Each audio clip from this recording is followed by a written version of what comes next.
Hey, thanks so much for checking out today's message at Propel Church. We believe that God is moving powerfully in our church, and we would love to connect with you. So be sure to hit the like button, comment, subscribe, even share. If you want to get connected, you can visit our website, propel.church. But for now, let's lean in, take notes, and enjoy God's Word. Man, what an incredible song. I really do love that song. My name is Tori Newman. I am on staff here at Propel Church.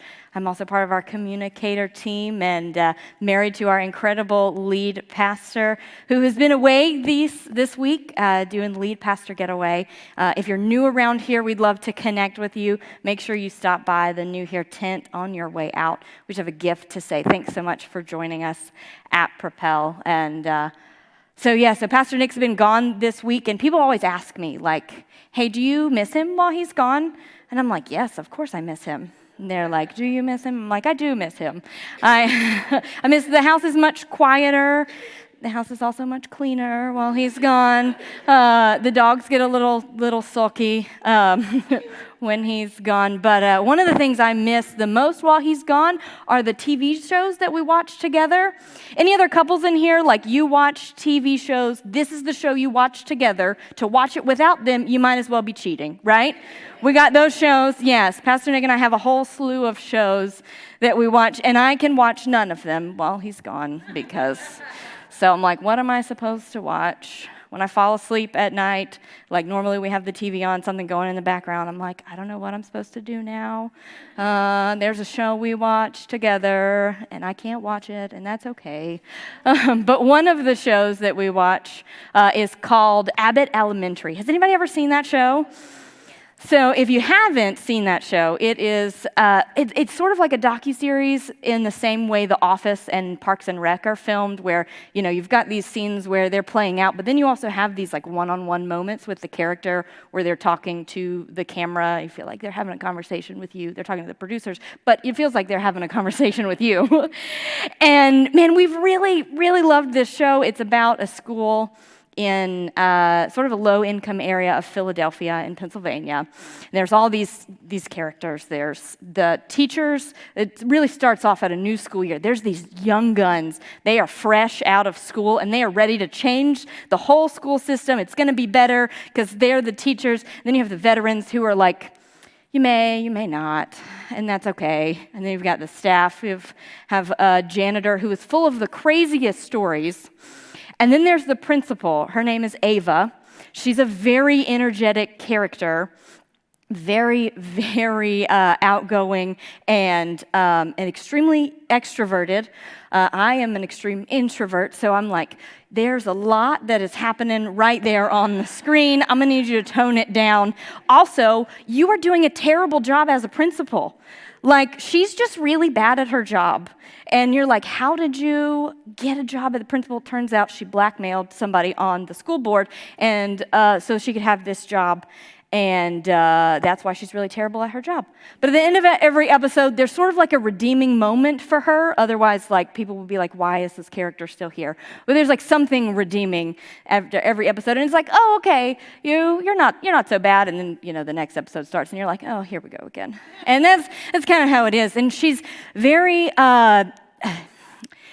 she develops feelings for another coworker, one of the teachers, and not like cute romantic, but like, honey, this is not an appropriate way to talk to somebody at work who is a teacher. And he is not about that. But every episode, she'll say something, and you'll be like, oh, yeah, you were after him. And he's like, no, thank you. And we get to season 2. We've been watching this sort of back and forth. She's still, putting herself out there, and he's like, no. And the teachers are all hanging out outside of school. And one of them runs into Ava and is like, convinces her, hey, come hang out with me. I'm going to this other place. And this car pulls up, and she's like, Ava, this is like kind of a sketchy looking car. She's like, oh, no, this is my boyfriend's car. And the teacher goes, your what? How long have you been dating? And she's like, oh, like 5 years. And we're like, hold on a second. You've been putting yourself out there as though you're emotionally available and single and not in a relationship and could totally, have something with this guy at school. And you have been in a committed relationship for 5 years. And we're like, that is bonkers. Because it's like 2 totally different lives that she was living. But how many times do we do that with our relationship with Jesus? Where we're like, yes, Jesus, I'm committed to you on Sunday, but Monday, you don't talk to anybody about him at all. You go to work and people have no idea that you're a Christian. Some of your family has no idea that you're a Christian. Some of your very close friends have no idea that you're a Christian. We give our lives to Jesus, but we live like nothing has changed. And in verses 14 and 15 of Matthew chapter 5, it says this, you are the light of the world. Again, that Jesus is talking to are the people that have decided to follow him.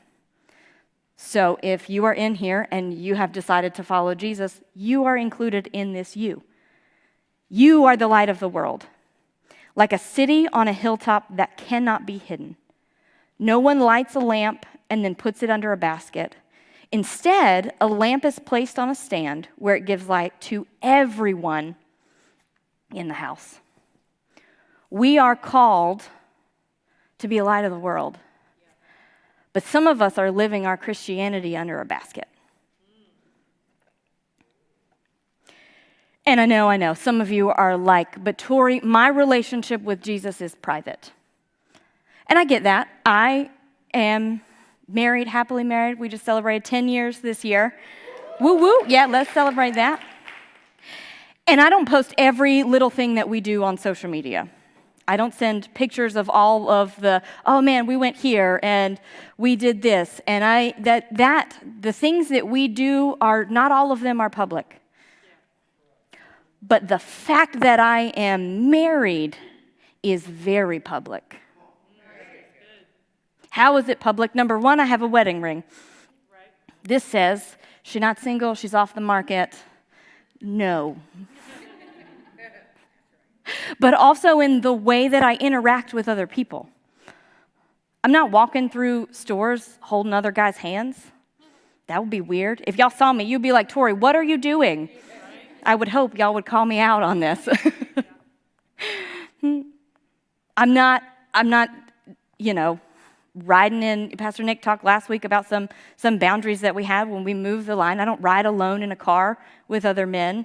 I don't go sit and have closed door meetings by myself with men that are not my husband. But sometimes so I understand in our relationship with God, we want, hey, like this is private. What I do in my quiet time is private. And yes, your relationship may be private, but your testimony should be public. Your relationship may be private, but your testimony should be public. And this word testimony is sort of I call it Christianese. This is like, these are the words that we as Christians use. And so sometimes it's like, what in the world does that mean for our testimony? And I was looking at the definition this week, and the definition of a testimony is a formal written or spoken statement, especially one given in court of law. And it comes from the Latin word meaning witness. So in sharing your testimony, you are sharing what you have witnessed about God, about who he is and what he has done in your life. So what you do can be private. What God says to you can be private. There are words that God has spoken to me that I have never uttered to a single person. I got journals and journals of things God had spoken to me that sometimes if very, very young, I was like right out of missions school, ready to, take the world for Jesus. And I would overshare. I can sometimes be an oversharer. And I would share something, like people would ask, what like a necklace meant specifically. Oh, were you XYZ? No, let me share this. And they look at me like I have 10 heads, and they're like, that makes absolutely no sense. Like there are some things that God speaks to you that will not make any sense to anybody else. Right. But people should know that God has changed your life. Yeah. People should know that he's a part of your life. He's the center of your life, that everything else comes out of that. I remember when I very early on in our church, when I first communicated like by myself, my mom posted on Facebook, and she was very proud of me. My mom is like my number one fan. And she posted on Facebook, and then she sent me an email, which I found this week while I was cleaning out a very old inbox. And she said, I know I posted on Facebook, but here are the things I want to say to you. And God may do that from time to time. Hey, this is what I put out publicly, but here's what I'm saying to you. And they don't contradict. Look, if God is telling you to do something that is, if you hear, oh, hey, do this, and it is contradictory to his word, that's not God. That's the enemy. And we need to learn how to discern the voices that we hear of who we let speak in. But God may say, hey, look, this is what I'm speaking to you right now. Yeah. Like in those moments. But the fact that we have a relationship with Jesus should be public. Yeah. And you may say, Tori, how can I do that practically? Well, one of the ways that we do that here at Propel is through baptism, which we're having in just a couple weeks. And baptism, like my wedding ring, is just a symbol. It's not what saves you. But it's a symbol that says, hey, I have decided to follow Jesus. Yeah. My wedding ring says, hey, I have made a commitment to this man till death do us part. In the same way, baptism is a representation of when you go down in the water, the death, burial, and you come up, the resurrection of Jesus, in which we get to partake in that new everlasting life. And that's what baptism is. It's a public declaration of your faith. And so maybe some of you are in here and you've made a decision for Jesus. Your next step is baptism. If you've not been baptized since that decision for Jesus, man, we would love to celebrate with you. This is our Super Bowl Sunday, is baptism. This is when we come together as a church and we say, we are standing with you as you publicly declare, I have decided to follow Jesus. And you can do that. There's not a website there, April 7th. But you can go to propel.church/events or stop at Next Steps. There's even a little box on the Connect card, I think, still for baptism. Yep, thank you. There's still a little box. We want to help you take that next step so that your relationship can go from being private. We're going to take it public, y'all.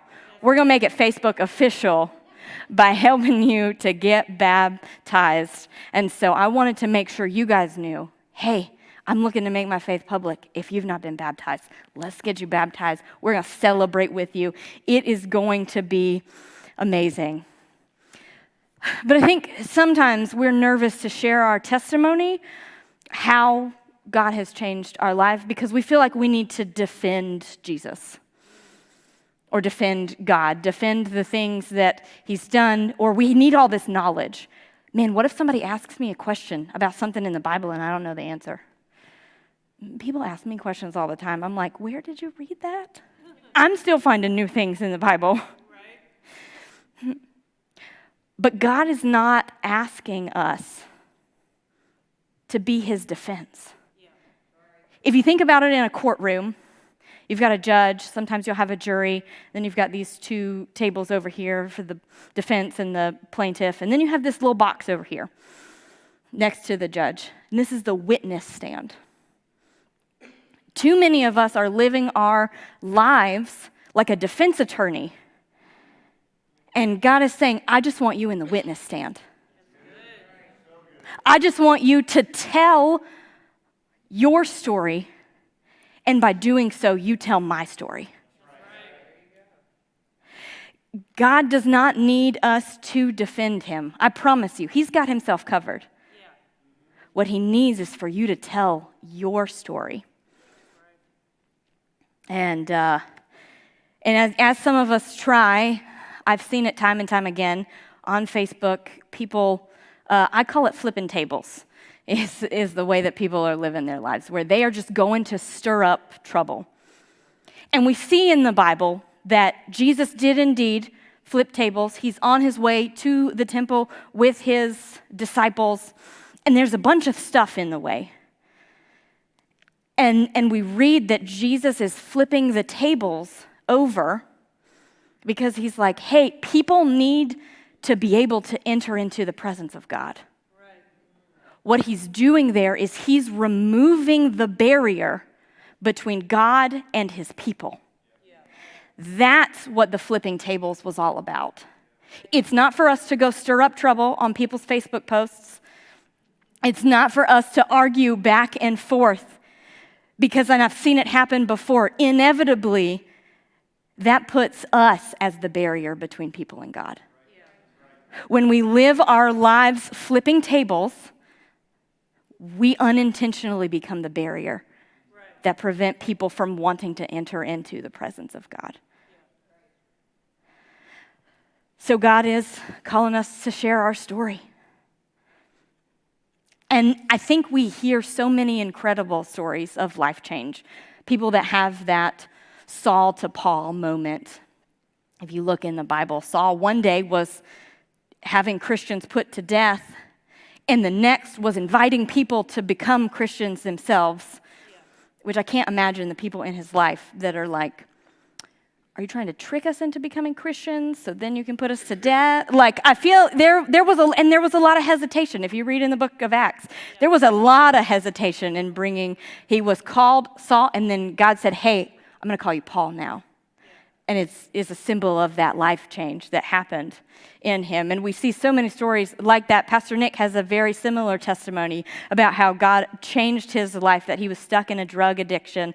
And then God miraculously rescued him for that. And now we are leading a church and have been for the last 8 years. And that's it. We can celebrate that story, yes. But sometimes we're put off by stories like that. Because we're like, well, my story doesn't look like that. Personally, mine looks nothing like his story.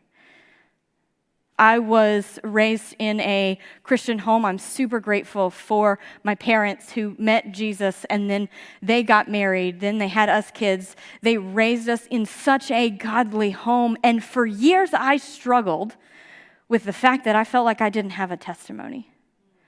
I didn't have a story of life change that happened. And I remember listening to somebody teach at a youth event when I was in middle school, high school, and he said, yeah, so many kids are like, man, I wish I was addicted to drugs. No, we should not wish that upon ourselves, because the stories that we have to tell about who God is and what he has done in our lives is so vitally important. And I remember a few years ago, I was really struggling with this. And like, man, is my testimony good enough? And God was like, first off, I am such a large part of your life. And second, I want you to go and read the definition of salvation. And the very first word, this caught me so off guard, because I was expecting salvation definition to be like delivered from, redeemed, etc. first, but it wasn't. The very first word to describe salvation is preservation. Preservation, or deliverance from harm, ruin, or loss. That first word is preservation. God's intent has always been to preserve our lives from harm and loss and danger. Some of us don't choose to live that way until later on in life. But whether you have been preserved or rescued or both, your story matters. And it needs to be told. Because there are people who live in a dark world that need the light that you and I have. And we can't keep living our lives under a basket. People need to know what God has done in your life. And maybe your story is that God showed up in your finances when you started to tithe. That's a testimony right there. Maybe your story was that you found freedom in a group. That's a testimony right there. Maybe it's that you found biblical community. That's a testimony. Maybe through serving, you finally let God use you and saw how he could use your gifts, and you watched other people come to know Jesus. That is a testimony. Maybe your testimony is restoration with a family member that you thought would never happen. But you started praying and you prayed and you didn't give up. And today, that relationship has been restored and redeemed because of what God has done in your life. That is a testimony. Your story matters. No matter how big or small you may think it is, it matters. Can I tell you, I have seen the faithfulness of God throughout my entire life. I look back, and I may be in a season right now where I'm still waiting, but I can trust that he's going to fulfill his promises because of what he's done in the past.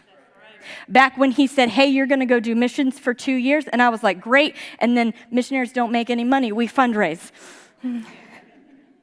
And can I tell you, I never missed anything. I always had everything that I need. For every school, God provided the funds. I had, between two of my schools, I had 2 weeks.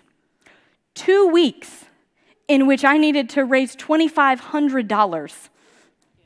I can't work an ethical job and make $2,500 in 2 weeks.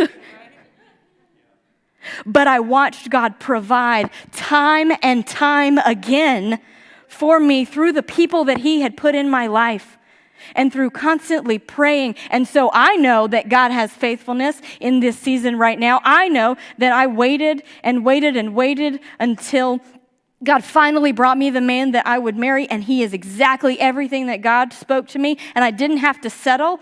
And that is a testimony that I get to share of, hey, you do not have to settle in your life for anything less than what God has asked for you, because if he said it, he'll do it. All we have to do is trust in him, even if you don't see it right now. So tell your story. Share what God has done in your life, and it's going to look different. And I'm sure some of you guys in here are like, I do not want to stand out and look different.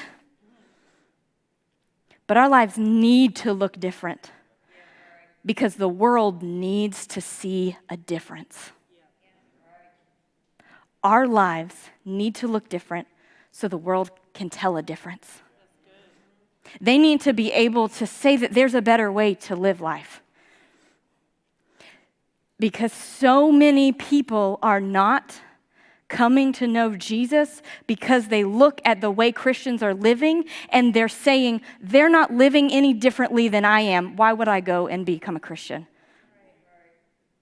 If our lives do not tell a different story than what the world is telling, people aren't going to be able to see that it is worth becoming a believer, that it is worth following Jesus if we are doing the same thing the world is doing.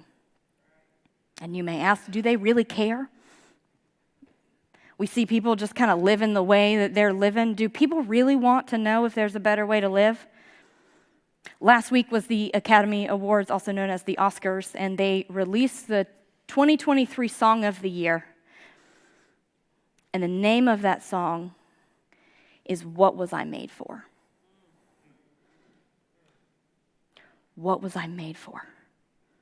A song written by a secular artist for a secular movie was recognized by a group of secular people as the top song of the year.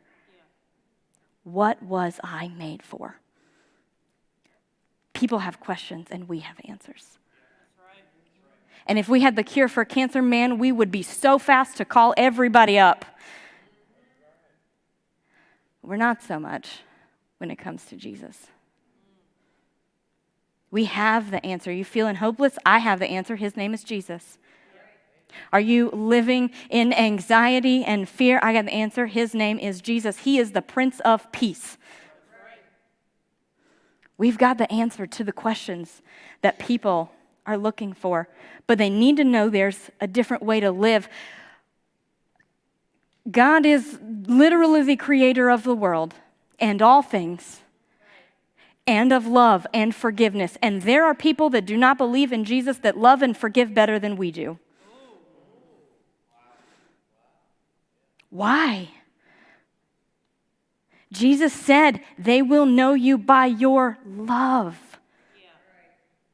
People should be able to look at us as examples of what to do, not what not to do. And we've got to separate ourselves from the things of the world. Some of you want the benefits of a relationship with God without making any of the commitments, without having to change anything. But God has called us to be different. People need to know that they don't have to sleep around to get validation because God says you are enough.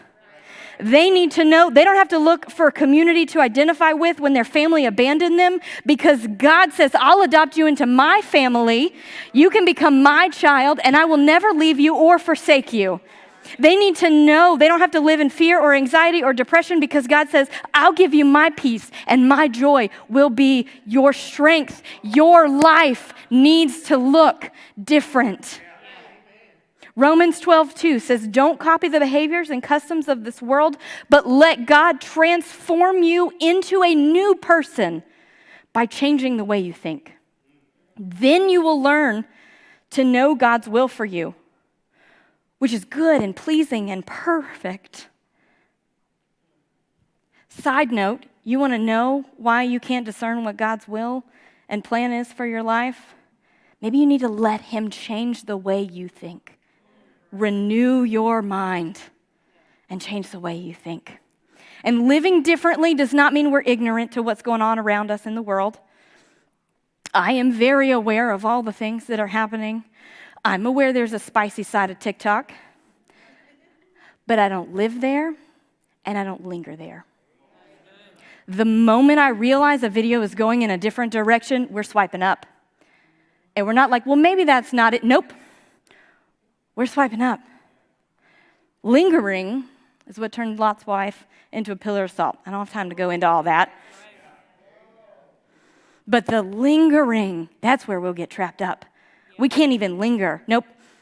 We're moving our line, like Pastor Nick talked about last week. And this petty culture, this culture of, man, they did me wrong. Oh, watch what I'll do back. Oh, I'll be so petty. I'll be so sneaky with it. No, that is not the life that God has called us to live. In order for us to be different, there are going to be things we used to do that we can't do anymore. Shows we need to stop watching. Music we need to stop listening to. Books we need to stop reading. Those spicy novels have no place in the heart of a woman or a man of God. No place. We need to get rid of those things because God needs to see that we are different. We need to start changing how we're using our words and the words that we are using. And I'm not just talking about cussing. I'm talking about how we talk about people and the things we say to people. We need to change our words. We need to change some things about us so that we can be different. I'm just trying to be relatable and relevant. When was Jesus ever relevant? They tried to kill him. They did kill him. Yeah. Jesus basically got canceled. Right. Relevant is not what we're looking for. Oh, relatable. You know the most relatable thing in a person's life is, hey, I've been where you've been before. And it doesn't have to end here. Let me tell you about Jesus. Let me tell you how I lived my life differently. Let me tell you about a God who loves you. And James says this, if you need wisdom, Ask our generous God, and he will give it to you. He will not rebuke you for asking. But when you ask him, be sure that your faith is in God alone.